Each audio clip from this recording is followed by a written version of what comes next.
తిరుమలలో వకుళమాతాదేవి ఆ దేవదేవుడైన వెంకటేశ్వర స్వామికి తల్లిగా మారి భోజనం వండి పెట్టడం, ఇంకా అన్నీ తానై ఆ స్వామివారికి కళ్యాణం చేయడం మనందరికీ తెలిసిందే. కానీ ఇంతటి మహద్భాగ్యం ఆమెకు దక్కడానికి గల కారణం తెలియాలంటే ఆమె యొక్క గత 2 జన్మల గురించి తెలుసుకోవాలి. అష్టవసువులలో ఒక వసువు పేరు ద్రోణుడు. ఈయన మహాభారతంలో ద్రోణుడు కాదండి.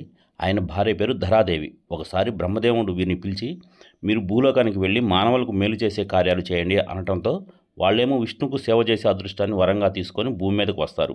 వచ్చాక విష్ణువు తమకు బిడ్డగా జన్మించాలని తపస్సు చేస్తుంటారు. ఒకరోజు పార్వతీ పరమేశ్వరులు వృద్ధులుగా, విష్ణువు బాలబ్రహ్మచారిగా ఆశ్రమానికి వచ్చి భోజనం అడగటం, ఆ సమయంలో భిక్షకు వెళ్ళిన ద్రోణ మహర్షి ఎంతకు తిరిగి రాకపోవడంతో ఈ ధరాదేవికి ఏం చేయాలో అర్థం కావట్లా. ఇంట్లో అయితే సరుకులు ఏమీ లేవు.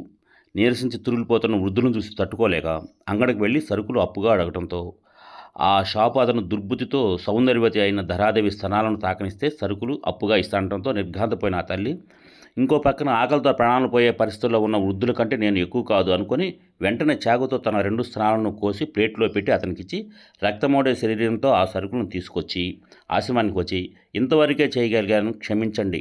ఈ జన్మలో వండి మీకు తినిపించలేకపోతున్నాను. మళ్ళీ జన్మ అంటూ ఉంటే మీ ఆకలి తీరుస్తాను అని చెప్పి ప్రాణాలు వదిలేస్తుంది. అంతనే వారు నిజరూపాలు ధరించి ఆమెను స్వస్థురాలను చేసి, తల్లి మరుజన్మలో నీ ఒడిలో బిడ్డగా నీ స్థలమును పట్టుకొని పాలు తాగుతూ నీ చేత గోరుముద్దలు తింటాను అని విష్ణువు వరమిచ్చి అంతర్ధానం అవుతాడు.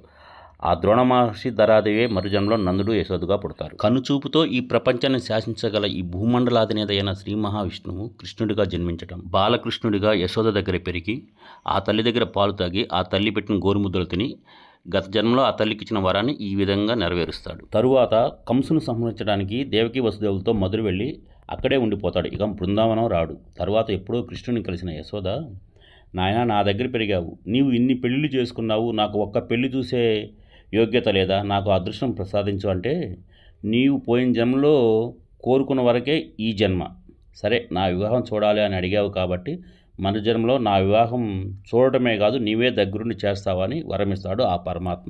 3వ జన్మలో వకుళమాతగా జన్మించి వెంకటేశ్వర స్వామికి తల్లిగా అన్నీ తానే కళ్యాణం జరిపిస్తుంది గోవింద.